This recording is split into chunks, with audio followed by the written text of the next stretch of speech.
Well, hello everybody. Welcome to Sonic Talk, episode 856. As we sort of crawl towards the big 1K. I mean, it's going to be another 3 years yet. I don't know why I'm even pre-railing. I might not even make it. You never know. I might decide to retire. Anyway, this is a music technology podcast to do with music technology, of course. Synthesizers, drum machines, performing, hardware, software, plugins, streaming, anything you care to consider that sort of surrounds the world of the creation, performance of music / electronic music, anything that you like.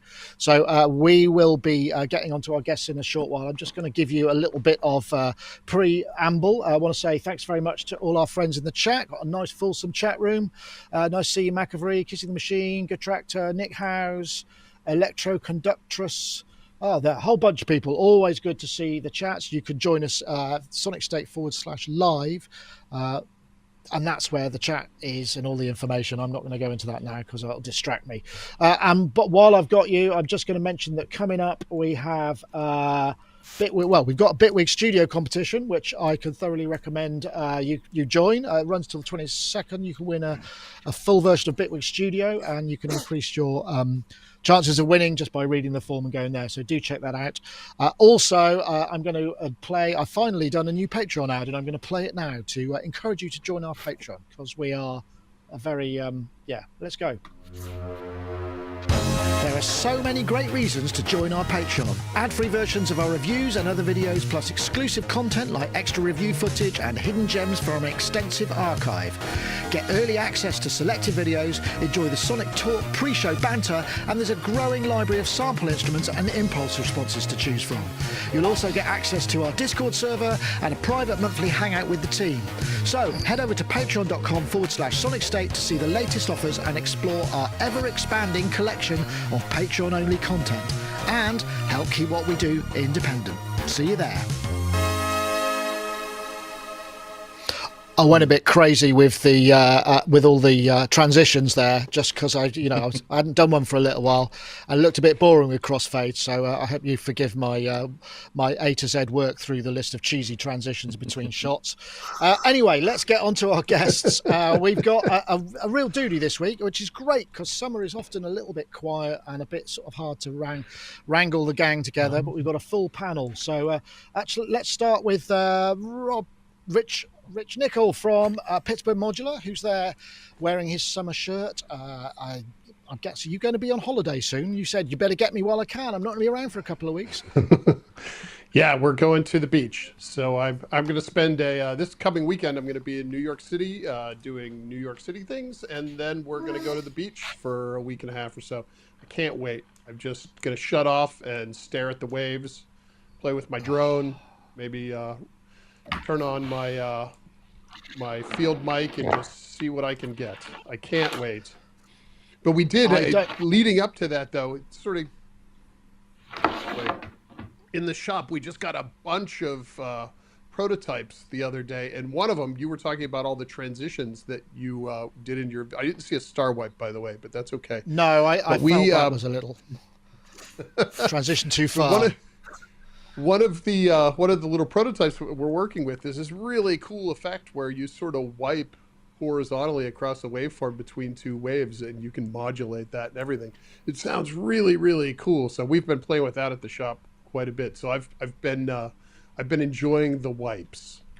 But that's that is the world of Pittsburgh Modular. There are so many potential. I'm just going to write this down. A transition too far, and enjoying the wipes. I'm going to write that down as a potential show title. Congratulations.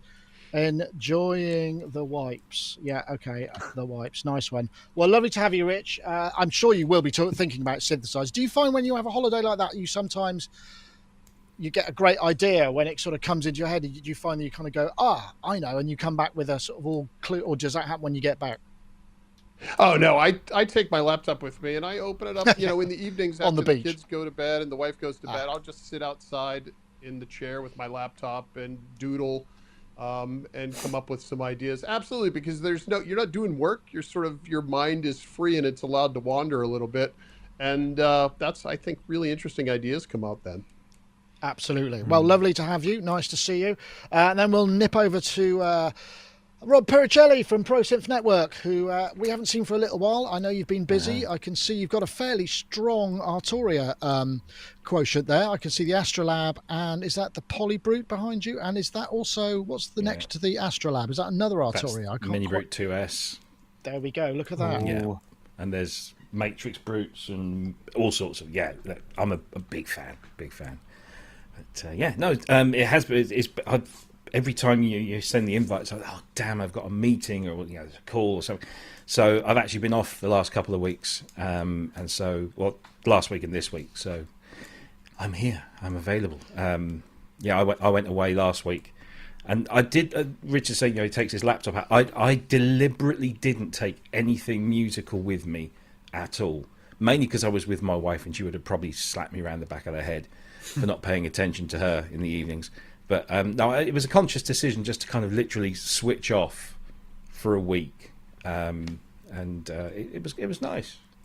But yeah, you come back and there's lots to do. I've got an O2R to plumb in at some point the next few days, and just tidy this place up. I've just got rid of a Roland drum kit that I've had in for review, and then I've got something else that I can't talk about coming in for review at the end of the month, which is going to take up a lot of space. So I need to do a lot of moving around. Right. Okay. Well, that sounds exciting. Ooh. What could it be? People are saying that YouTube isn't working, which is never what you want to hear, is it? Really? Oh dear. So I'm going to have to try and fix that, but that's all right. We'll get round to it. It probably is there somewhere. It's just not where it's supposed to be. Started.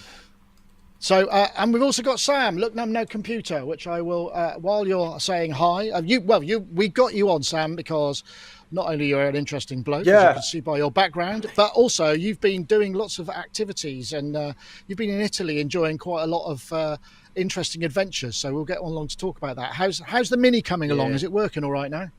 The Mini, great. It's going well. Like, I'm racking up the miles because I can't go back until I've got to 800 miles or so, and then we could push it on the dyno. But just to say, like, this is a green screen.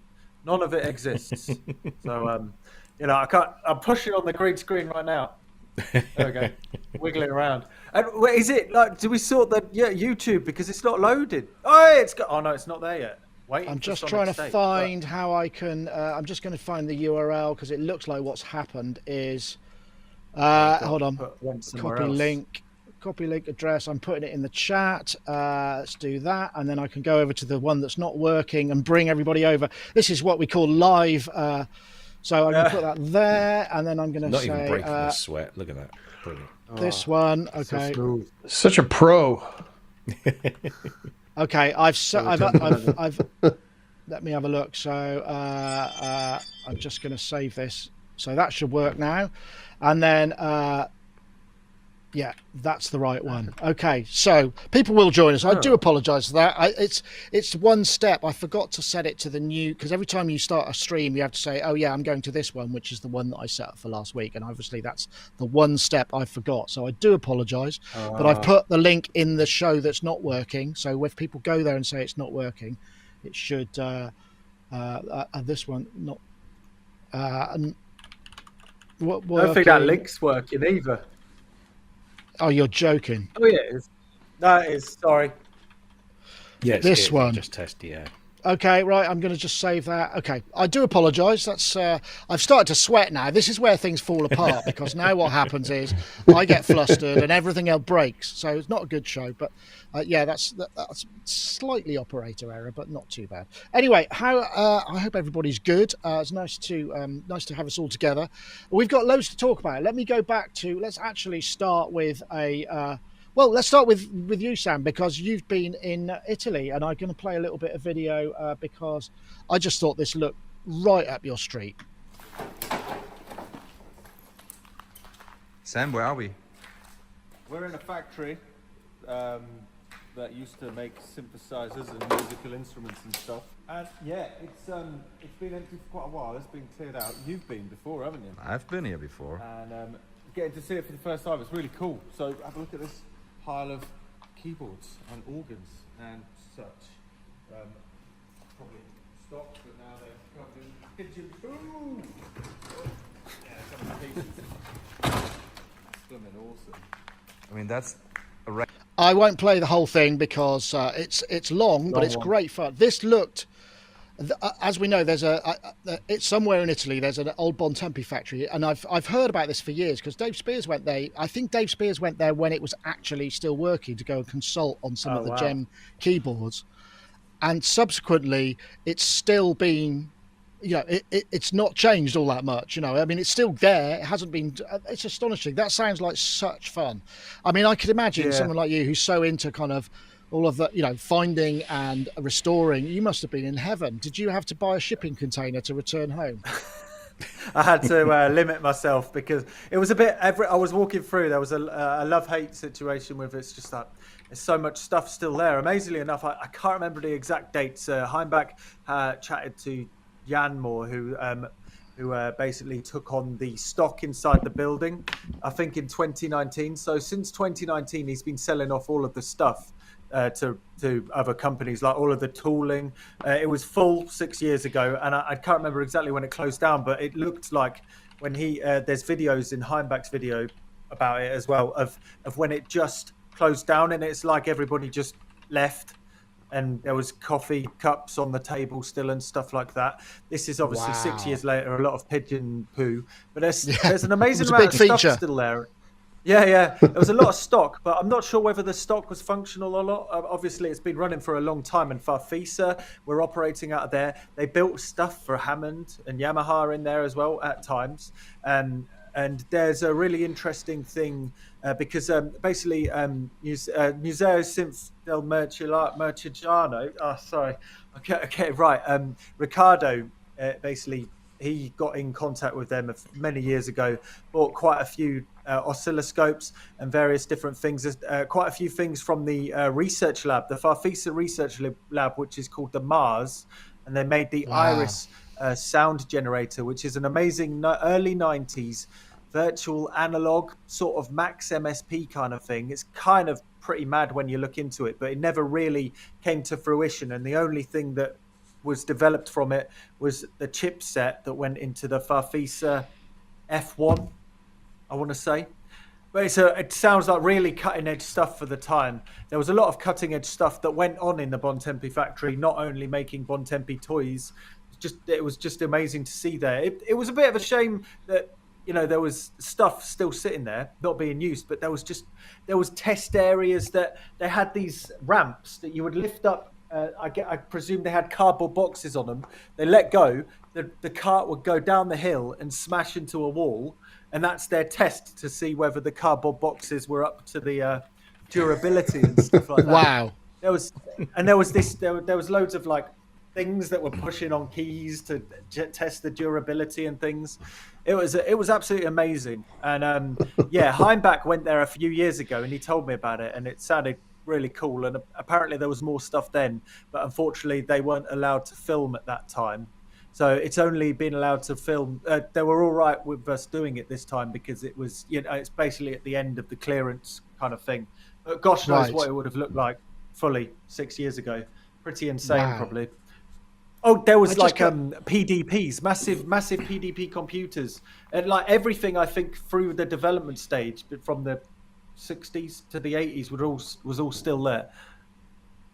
Wow. It's incredible. I mean, I'm just I mean, there are so many things at play here. I mean, exploring any kind of abandoned building. I used to love doing it when I was a kid. Yeah. I used to, or just go into anywhere I could find a way in and just wander about. And this before all the sort of council buildings and libraries and offices all had sort of pin locks on them and stuff. When I was about 10, I was a bit older than that, to be fair.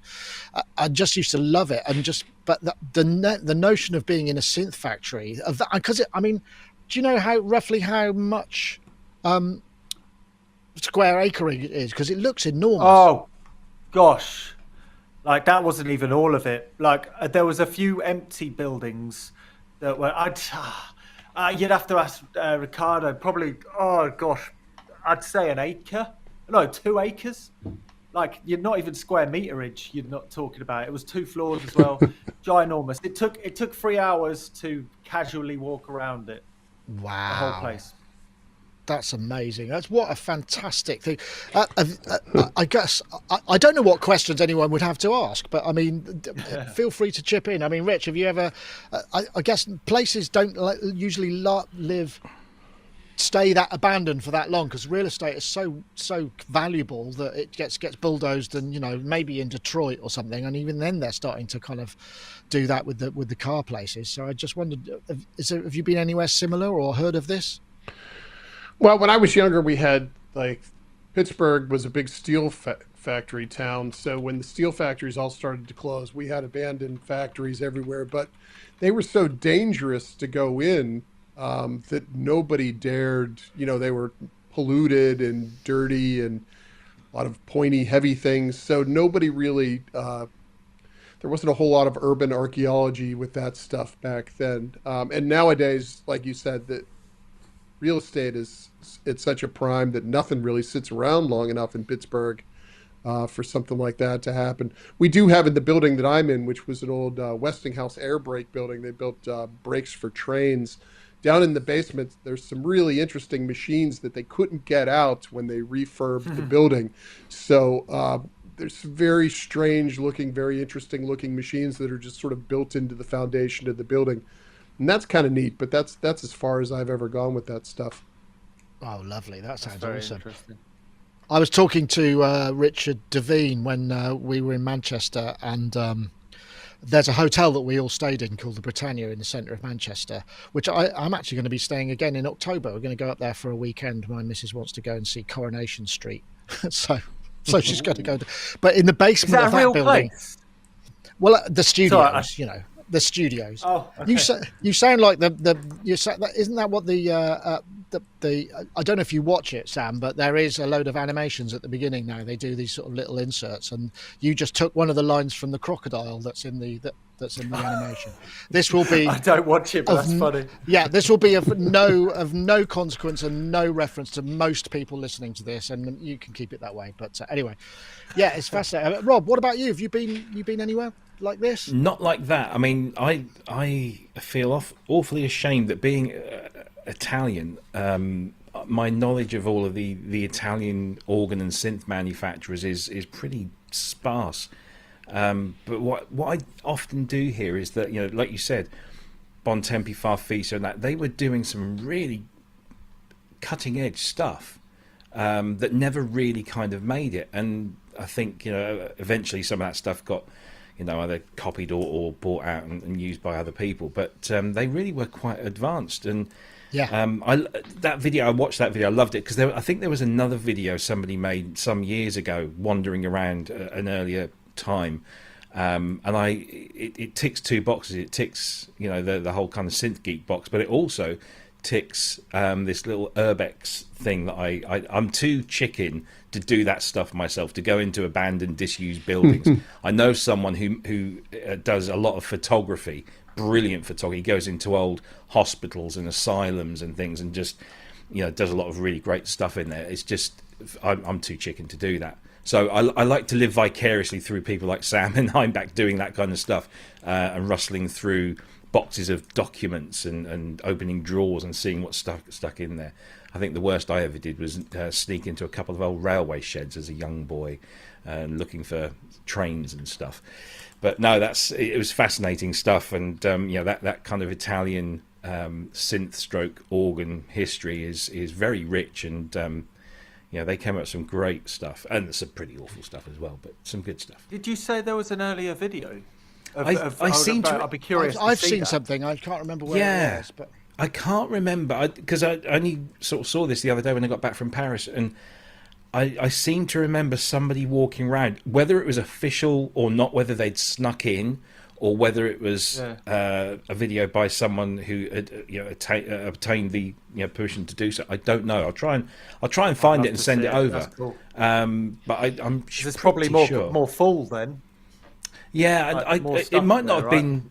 I'm certain it was an Italian synth, and then there obviously weren't that many because they all eventually didn't they all buy each other up, and they all. Yeah, it was a little bit. I think there is another one that closed down, but it could be that. I can't remember the name. There's so many Italian synth companies. Was it Jet? It wasn't Jet. Blew my mind.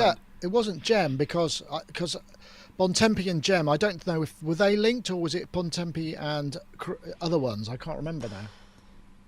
Yeah, I'm not sure. Bontempi purchased Farfisa, Antonelli. Right. Okay. I don't know. I wish Ricardo was here to chat about it because he's a treasure trove of information. Get him on it here today. Yeah, yeah. absolutely. He will tell you everything about the history of Italian synthesizers. I got given an Elka 60 something combo dual manual organ on free cycle, and it was dead. And I managed to get it going. It was missing the stand and stuff, but it was just too big and too heavy, and I didn't really enjoy it. So I threw it on eBay for like next to nothing just to cover the cost of the postage, and it sold for about £100. But the shipping was about $250 because there was an Italian collector that bought it. So I had to crate it up and send it all the way over to. They paid way more in shipping than I even made any sort of money on to get back what I'd spent on getting it going again. But what was there that are synth? collectors out there. Sorry? Which synth was that? It was a combo organ. It was an Elka 60 something. It was a big double manual thing with the foot pedal. Now you got it. So, I mean, because actually, what I'll do is I'll just interject. I think everything's working now with the YouTube stuff. The comments and everything's going there, so hopefully that's all right. I will. I'll just play a quick ad, and then we'll come back because also Sam did go to the Synth Museum in Italy. There's a whole bunch of videos with him and Heimbach playing with synths. So, give that 1 second, hold that thought, and we'll be back after this. Ooh. Unlock the colour in your sound with FXEQ, a unique multi-effect plugin that lets you paint 5 powerful creative effects into specific frequencies in your audio. No complex bus routing, no endless plugin stacks. Simply use a familiar EQ workflow to infuse a bit of drive, space and texture where you need them for quick results that match your creative vision. FXEQ's 5 creative effects modules all run in parallel, letting you discreetly shape each effect into your mix, letting you add more intrigue to specific parts of your sound and immediately avoid muddy mixes without needing additional plugins afterwards. FXEQ offers a whole new way to work with effects, with surgical precision, artistic flow, and intuitive control. Download a free trial of FXEQ today, or get it for yourself. Now available at iZotope.com.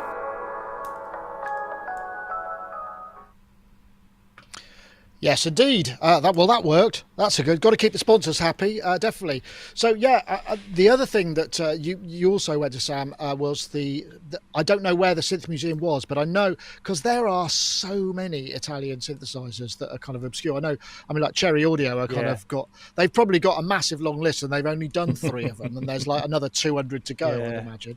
How was that? That sounds like a lot of fun. They need to go to the Italian Synth Museum. It's amazing, really? And it's not just a museum, really. It's a lot more than that. It seems like there's quite a community. Like an amazing story that's just come to mind that they managed to get done was Krumar, the synthesizer company Krumar. They were just chatting to Krumar. I think they were at a restaurant or a pub or something. It'd be like, wouldn't it be crazy if you remade this? It's a relatively obscure, the Krumar Spirit. It's basically what Bob Moog did. Bob Moog and team designed a monophonic synthesizer back in the early 80s for Krumar. And basically what the Synth Museum managed to do was talk Krumar, get them up and revved up to remake it. And then the Italian Synth Museum and friends, they developed and redeveloped the PCBs and stuff to help Krumar, because Krumar didn't have the full technical abilities to do that at the time. But they managed to get a literal one, pretty much exact copies. I think there was only 100 made last year, was it?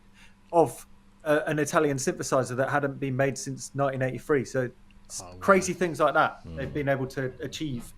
That sounds great. I mean, you were talking about, or someone in the chat room mentioned, I think it's probably Nick Howes, the Elka Synthex, obviously, is one of the big legendary ones. I mean, there's a few headline synths, but it's like the Farfisa organ range, isn't there? There are so many weird and wonderful little kind of, I think the B-52s used to use Farfisa. There was that funny, really funky orange one. I think might have been designed by Pina Farina. One of the, No, I know Pina Will's Farina, got one of yeah. those. It's fantastic, and it's got legs and everything. It looks I mean, there's just such a rich legacy from it, and I think, I mean, I'm sort of glad in a way that we don't know. It's nice not to know everything yet, and there's still more to go. There's still more to go. I don't know, Rich, have you ever been inspired by any Italian synths to influence your design, or maybe hankered after them? Well, I'm always Googling for weird, strange things. I'm fascinated by the differences in user interface of the different eras of synthesis and the different regions that they've shown up, and just really, really interesting. But I don't have any specific stories related to Italian synthesizers. I just don't know enough about them. They just never found their way over here. Certainly not into my world. It's interesting. I think in the UK, Crumo were probably amongst the best known, weren't they? They did a string machine, and they did those kind of ensemble type things as well. But yeah, so there's a very rich team. So how long did you get to spend there, Sam? Oh gosh, 4 days I think it was. Oh wow! That was Okay. going to the Bontempi.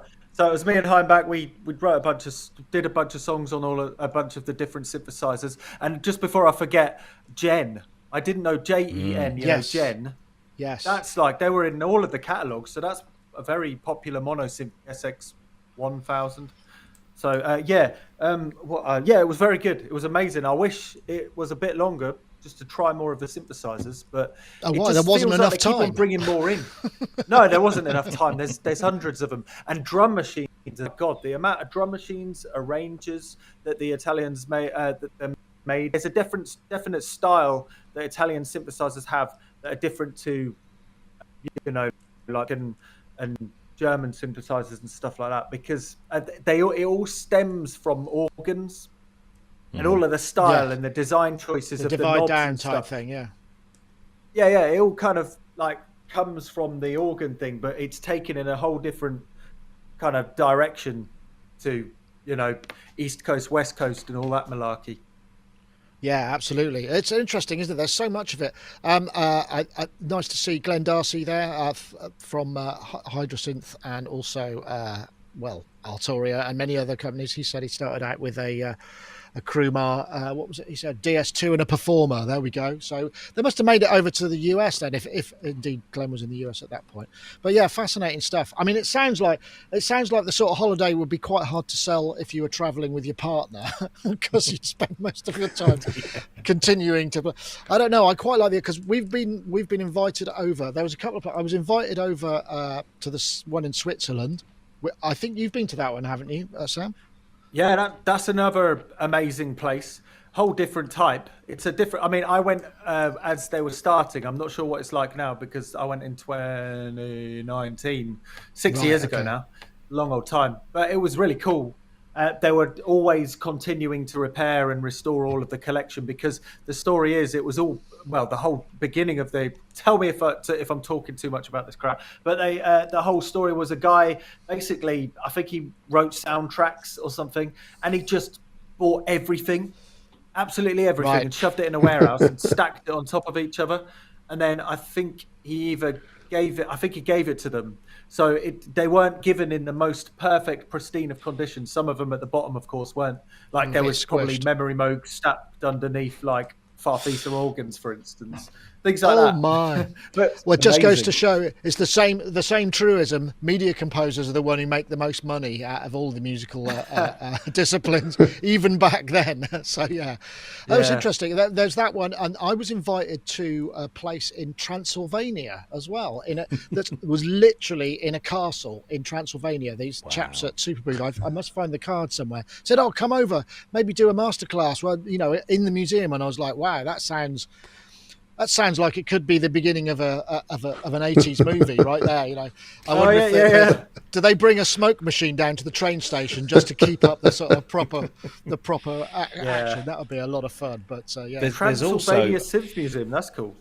Yeah, there's also an Italian sound synthesizer event that goes on every year in Turin. Yes, it's run by my friend Francesco. It's called SoundMit.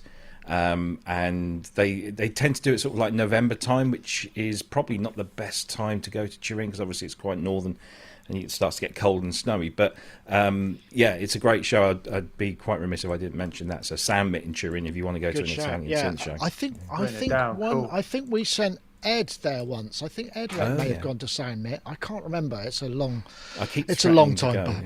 Yeah, no, it sounds like fun. Okay, well, let's get on to something equally obscure. Oh, well, gosh, it's hard to know. I've actually got some good topics, and I just don't know what to do. Let's go here. Because this probably won't be massively long, time consuming, but it's nice to hear. So this is.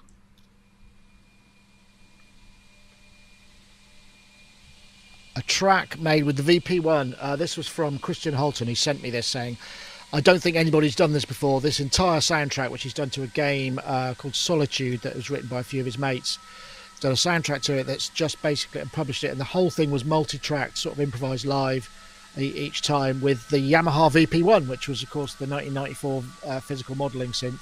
I'll move on a bit. There's some lovely, quite orchestral moments in it, which is...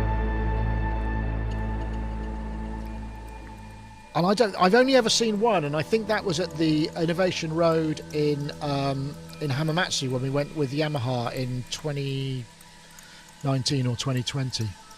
But it's got a certain something about it. Very nice. Rob, I'm going to come to you first because you may, being a sort of quite Yamaha aficionado, you may have information about a VP-1. Yes. Have you ever had your hands on one? No, and I almost did at Superbooth. I was due to go to the Synth Space in Berlin, and last minute they had a much more important client come along and they needed to do some filming, so we couldn't go. They've got one there. But we did a feature on the VP-1 because it's one of those synths that I've lusted after and had, because there was very little information. They only made estimates around between 9 and 15 of these models. It never actually went into... it never went into full production, never went to full sale.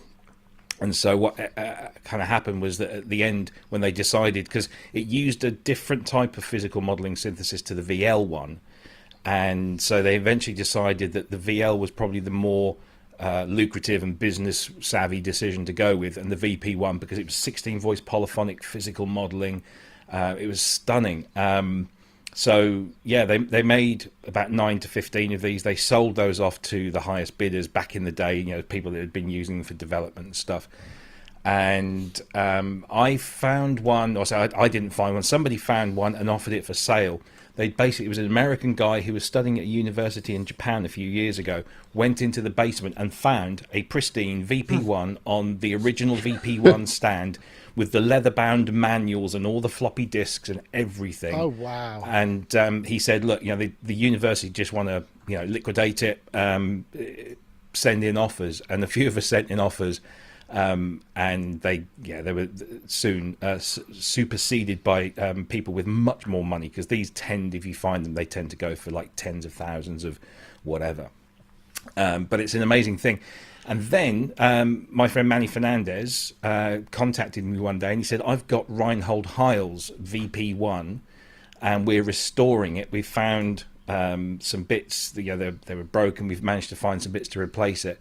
But we're down a few voice chips. Now, these DSP cards, these voice cards, were custom, completely custom Yamaha stuff.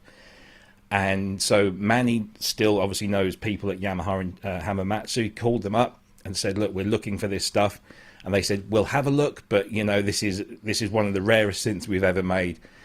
And as luck would have it, at the bottom of a cabinet, somewhere in the depths of Hamamatsu, there was a small box with 4 voice cards. A few other bits, and an end cheek, which was the one that it was the side that they needed to replace. So they did a deal. They bought 2 of the voice cards to fix this thing. Yamaha kept the other 2. They got the voice cheek, and then they finished the job. And Reinhold has got it, and we got that machine onto our show. So quick plug. If you go to the ProSynth Network channel and just type in VP-1, you'll find like a 2-hour demonstration where Manny was talking us through the software, because you could program it through a Mac, and we had the great jazz keyboardist Scott Kinsey just jamming on this thing, and it's incredible. It sounds amazing. And Christian, I know Christian's the guy behind Sample Robot, And we were talking about this a few years ago at VP-1, at Superbooth, about the VP-1. So I wonder if he's used the one that's in Berlin. But yeah, it's just incredible. There was a sample CD many, many years ago, and it gives you an essence, but it's just an essence, because this thing is so expressive. Because he sent me an email and I saw Skylife and I thought, yeah, I know that somewhere. I bought Sample Robot. I use Sample Robot to sample all our decent sampler instruments for Patreon. Yeah. It's a great, if a little kind of convoluted, but it's very, very powerful. It does very what impressive. it does really well. I know, Rich, you've got any physical modelling tales? Anything? I mean, I can't imagine the amount. I remember when we saw, I think it was either VP-1 or the other one in Hamamatsu. The inside it was kind of like he said it was something like the equivalent of 4 high-end motherboards from the high-end computer of the time to run it. You know, so it's just kind of no wonder it didn't make sense. Yeah, the fact that they were able to do that stuff back then is unbelievable. Now it seems like you could do it on your phone, but back then, to have a chip that could run this stuff fast enough. The idea that they did a 16-voice polyphonic, and they had to have essentially 16 computers in this thing to do it, just tells you the amount of number crunching it takes to get this done and what they were willing to do. I was reading that these things, they sold off the prototypes. They didn't actually go to production with it, and they were selling them off initially for $30,000 a unit. Jeez. Which wow. is, back then, and I suspect they weren't. Yeah, and I suspect they weren't even making a whole lot of money. They were just trying to break even, and that's absolutely madness. But the whole physical modeling thing, when this stuff came out, this was all unobtainium to someone like me back then. But you would read about them and you would listen to the demos, and I was always fascinated by this, because physical modeling, the idea that you could get sort of start with a natural sound or the sound of an instrument, but then tweak it and take it into different directions that are sort of slightly obtuse or slightly odd, was always where just that to me was the ultimate in the sort of search and scratching my sort of synthesis itch. So these instruments, all these old Yamaha instruments, really have inspired me over the years, and that's what we do with the analog stuff, is sort of trying to do physical modeling, but doing it with analog, trying to replicate the sounds in the natural world, but then slightly off, because obviously sort of just replicating something, I find that sort of less interesting. It's where you can add a bunch of resonance or put them in an unnatural space is where it becomes fascinating. And watching this video, I was just like, you get like goosebumps watching it, because that was the sound. It's like, oh, it's sort of orchestral, but the key there is that it's sort of orchestral. So I suppose that makes sense. It gives that illusion, but it's sort of very. That video felt, maybe watching the game footage sort of it sort of pushed me in that direction, but it felt very sterile and very artificial, and I love Uncanny Valley. So Uncanny yeah, Valley, exactly. You're like, I know this is wrong, but boy, is it good.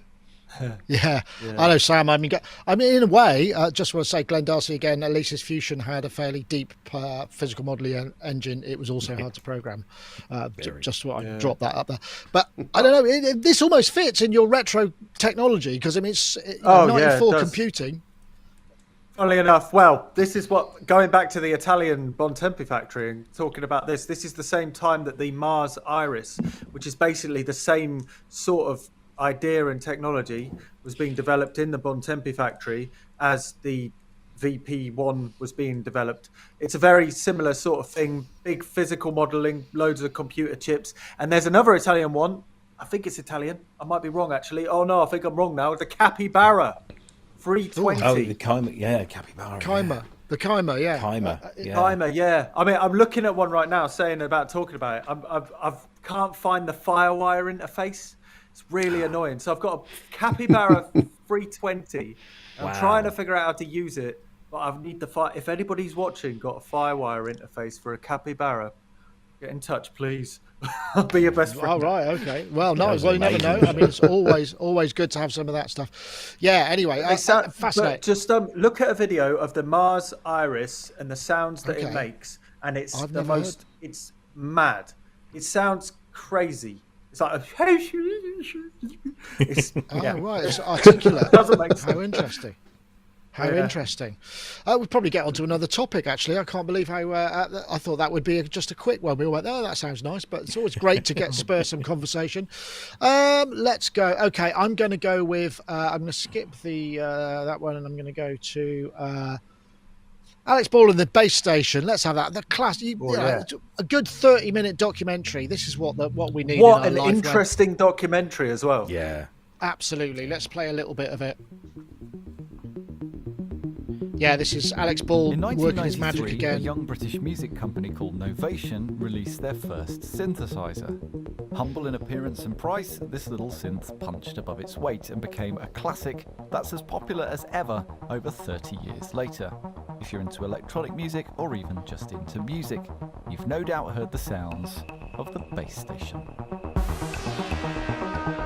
Yeah, and he does it's excellent music. I don't want to do it because he might well have copyrighted his music, as he should, and I don't want to get taken down as a result. But yeah, really interesting. I didn't get the chance to watch the entire thing. Unfortunately, I don't have 30 minutes to watch a synth documentary. But this is the sort of thing that I would make time for if I had more time. This is just what a great thing. I don't know if you've seen Alex Ball's stuff before, Rich, but I mean, for a start, I mean, the synth. The base station. I had an original base station. I don't think I had the base. I had the base station rack. Was my first one, and we've got base station 2s here. I mean, it's really stood the test of time. It's astonishing, really, isn't it? It's how something that pedigree can last so long, and it was essentially a budget synth, wasn't it, when it came out? Yeah, it was. And I would like to say that the Alex Ball video is great. I think he's fantastic. The way that he humanizes these instruments and the stories behind them, that's what really draws me in, and I think it's amazing. So well done. But the base station itself, I had the original base station years and years ago, and it definitely felt like it was built to a cost. It felt very cheap, but boy, it sounded absolutely fantastic. When I had it, I was trying to emulate the 303 because at that point, I couldn't get my hands on a 303. Yeah, and it always frustrated me that it didn't sound exactly like one, because at that time when I was listening to it, I just had that very 303. So I was always frustrated with it. So I sort of set it aside for years, and I pulled it out, a couple years later, and I was like, why did I sit on this thing? It has its own voice, and I think it's underrated in the sense that people always think that, well, it was built to be a clone of the 303, but it's just such an amazing sound on its own. And nowadays with the latest firmwares and the base station 2, boy, it's just out of control how cool this instrument is. Yeah, definitely. Yeah. I don't know, Sam. Interestingly enough, do you have one? Sorry, no, but I sort of roughly know the history, and Alex, I had to watch it just to, but I'm pretty sure the Novation base station is literally an EDP Wasp, as in like the voice is basically the same circuit. It was built and designed by the same fella, and I think it's a slightly tweaked. So the filter is the same as a Wasp. The DCOs might be the same, or is it an analog? Oh right, I can't remember, but it's not like it's a Wasp. It's not a 303. It's a Wasp. It's crazy. Oh, interesting. Yeah, well, Chris Huggett, as we know, I mean, he's one of the kind of the UK's sort of just brilliant synth designers, came up with a lot of stuff. But yeah, I mean, I guess starting back then, I mean, was the Wasp and the Nat would have been first from him, wouldn't they? And then it would have, I figure so. Yeah, definitely. You probably got. Have you got a base station there somewhere of some flavour?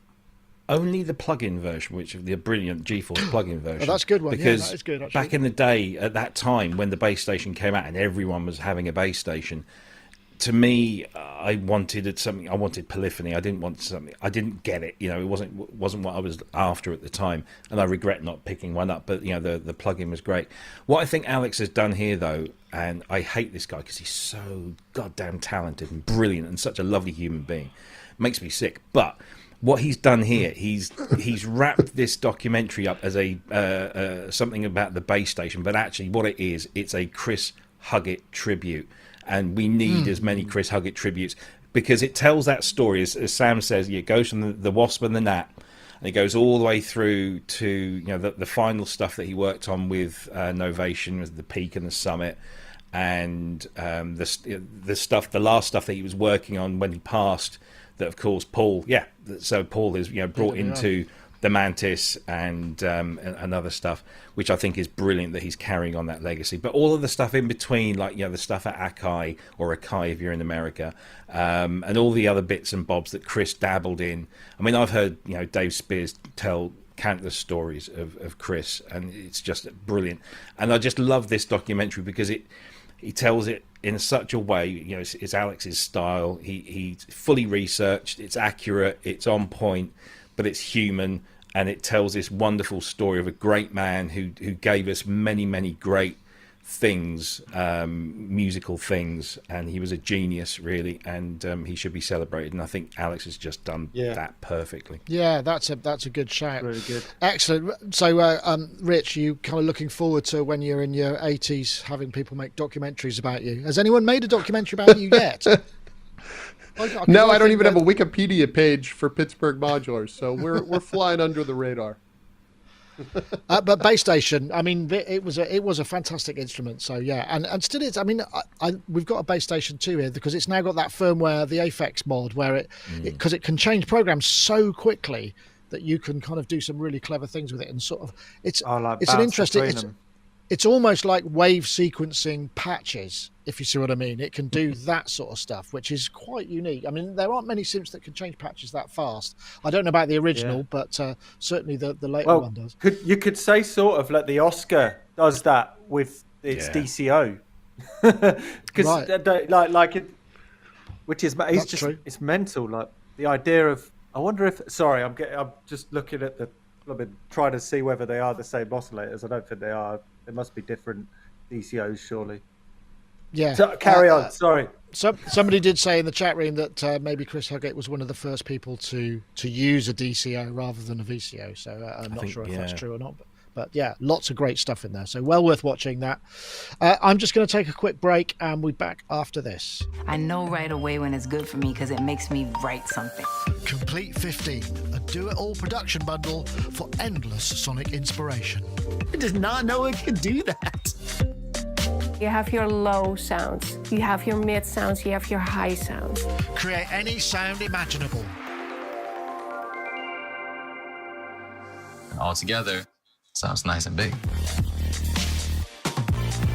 Whatever sound your music needs, make it with Komplete 15.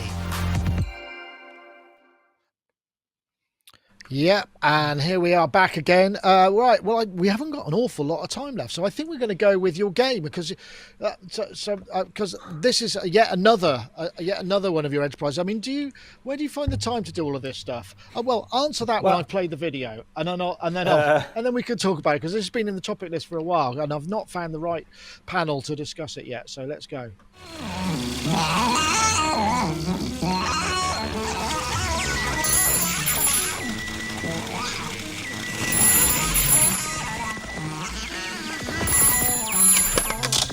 Hello? It's broken, is it? Right, I'm on my way. Uh-oh, here we go again. Luckily the sound booster is fully charged. Are we ready? 'Cause I am. Let's go! Time to go fix some dodgy electronics. Let me show you a game the Bitfather and I have been working on. With what we think are some rather unique dynamics. With the help from my robotic backpack called Cosmo, we shrink down to repair various pieces of electronics from within the machine, using the sound booster to propel different sound weapons to neutralize rogue electronic components that might be causing the machines to not work. These sounds are made by the modular synthesizer inside of the backpack, made from sounds from the real Cosmo synthesizer, which you can add to and upgrade throughout the game. These modules not only upgrade the Sound Blaster's characteristics, they also change the sound and mix of the music, so you can live mix the tracks like this. Yeah, well, you get almost the whole ad, but that was a great video, by the way, Sam. Love that. Really good fun. So you've made a new game. I mean, that's just sort of. Are you a big gamer? Is that sort of why you kind of? Funnily enough, no, I'm not actually. I'll say no, but maybe that's made it a little bit of a different thing because it's coming from the music kind of perspective. Like I've played with that, but I haven't played games in a very long time, and I like creating. Found out I like well, I can't take the credit for making it because the Bitfather put it together. So ever since 2020, we've just been chatting every week on the Monday night, basically building a game, pretty much. So it's taken 5 years of Monday nights, and obviously a lot of coding from them as well. So we designed the concept. We didn't really know what to do. And then it was about the idea of shrinking down to fix things and carrying around a modular synth. But the thing that I think's interesting is the fact that the soundtrack, what you're listening to, is not infinitely modifiable, but you can modify it. So it's basically I think there's about 24 different modules, all with different melodies, drum things, and all of them work together. But then they all have upgrade settings. So you could go between 12 sounds or something like that in those. So ultimately you can mix a song or completely differently, but not only that, but they also change the weapons. It's a bit of a head function that took a bit of figuring out. Did you? I mean, you do some coding for some of your products. Were you involved in the actual coding of it as well, or did you have somebody else do that? No, I'm not. So that was the Bitfather. So Christian did that. Everybody, there's three of them: art and design and graphics, and then the code and the engine, and then the map design and stuff. There was three of the guys, and no, I didn't do any of the coding. I don't think I could have. The game design coding looked a certain different frame of thought that I am not endowed with. That's very diplomatically put. That's excellent. Rich, I know you're a gamer, aren't you? I seem to remember you talking about game playing, or am I mistaken? I do like the retro games. Yeah, I'm a big Atari 2600 fan. That era of games, and this game looked immediately super fun because it scratches my itch of modular synthesizers, and it has a very sort of retro look, and it looks like a game that you can play for 10 minutes and walk away and come back and play it maybe the next day for 10 minutes. And that's sort of my kind of game.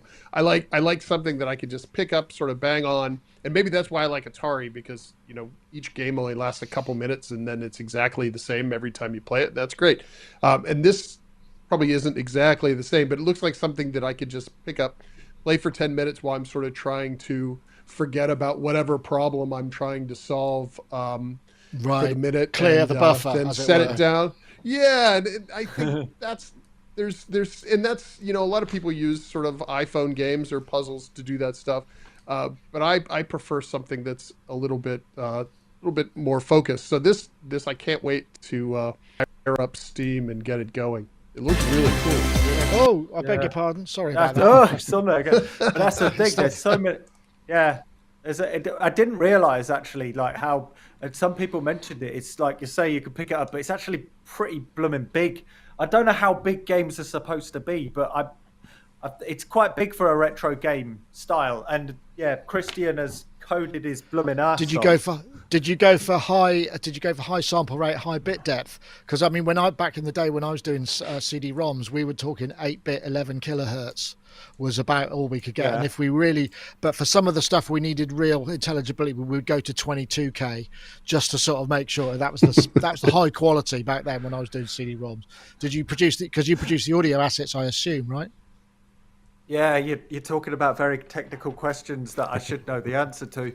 I just bumped it all up. I think it's 48K. I don't know what. All right. Well, just the computer thing. Record onto computer, bounce off computer. Fair enough. Robbie. Yeah. It sounds all right, though, I think. Yeah. Nice. You a gamer, Robbie? Oh, yeah. Big time from Pong days. So yeah, this is very cool. I haven't got it yet. But I'm going to get it. I like the fact that it's also available on the Mac, so I don't have to run it up on the VM. Which is, it's just, yeah, it looks a lot of fun. I wonder, Sam, did you have to maybe reconsider your name at all, your stage name, because you must have had to be using a computer? So I did for this one, yes, because of all of the tediosities of having to record bits over and over. You know, like the idea of doing an interactive soundtrack sounded great until I had to bloody do it. Oh yeah, I did. That was the biggest thing. Yeah, the definitely. computer made that a lot easier because you could just record it on it and it would stay there, right? Yeah, absolutely. So okay, right. So here's one of the reasons I brought the topic up, and one of the questions I put in it. Sam, you know, your reason for making a game, if you were going to make a computer game, what would you make it about? Obviously, repairing synthesizers was fairly clear.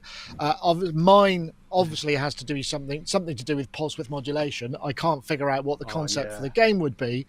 Rich, have you got a kind of have you got an idea of what your game would be? What the theme of it might be, if you had one? I think it would be some sort of 8-bit digital garden where you sort of grow this garden and you get little 8-bit animals and all sorts of things. That would be nice. I would like that. Okay, that's an interesting one.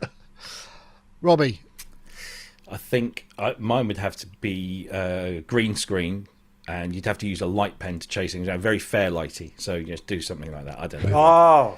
Oh, nice, nice. That's what a great Fairlight. And that feels like a good place to end.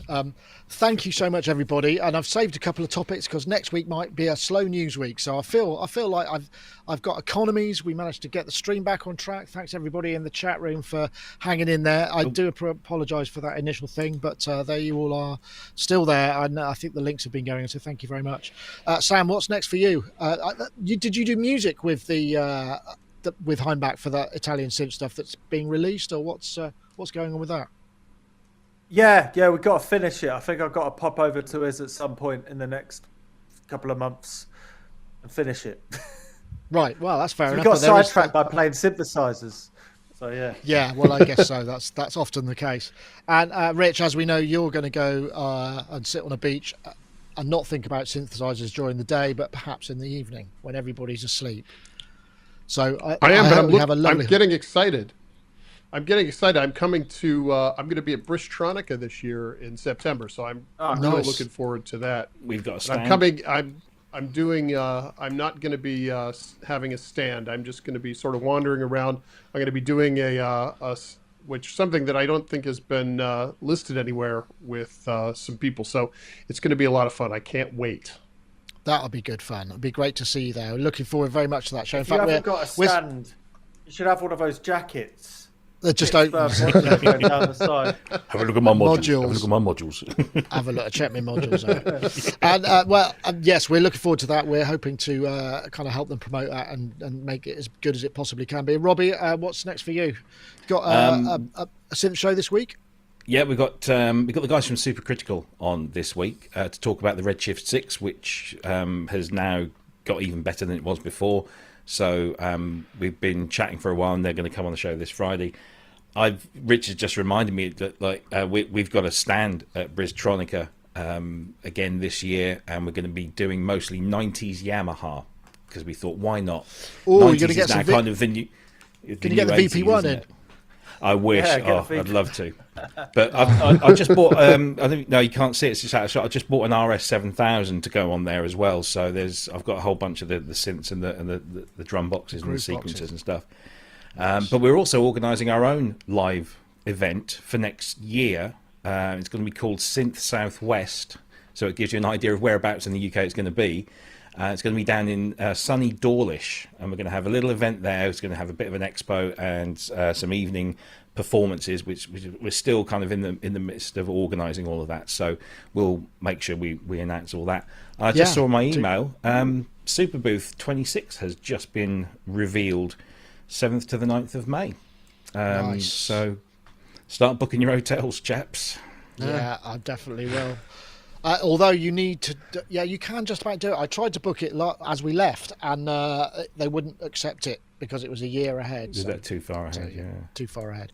Thank you so much, everybody. It was a real pleasure. Thanks to everybody in the chats. Thanks to our sponsors. Thanks to everybody. And yeah, great fun. We'll see you next time. That's it for this week. Take care. Bye-bye now. Doorless jamming. Amazing. Doorless jamming. Nice. Nice. I see what you did there. Sorry. See you later.